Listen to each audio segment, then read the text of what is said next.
इजाजत दीजिए।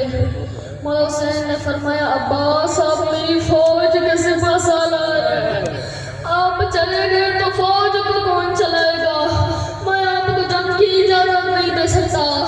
मौला अब्बास ने फिर फरमाया, आका मुझे जंग की इजाजत दीजिए। मौला हुसैन ने फरमाया, अब्बास आप मेरी फौज के सिपहसालार हैं, आप चले गए तो फौज को कौन चलाएगा? मैं आपको जंग की इजाजत नहीं दे सकता। इतने में लाशें आए। मौला अब्बास ने नहीं कहता, आका इन हबीब जैसों की लाशें, आका मुझे जंग की इजाजत दीजिए।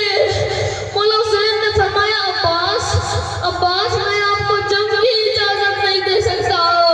इतने में यामा मोहम्मद की लाशें आए। मौला अब्बास से रहा नहीं गया।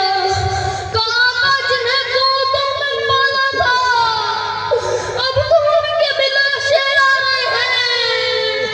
आका मुझे जंग की इजाजत दीजिए।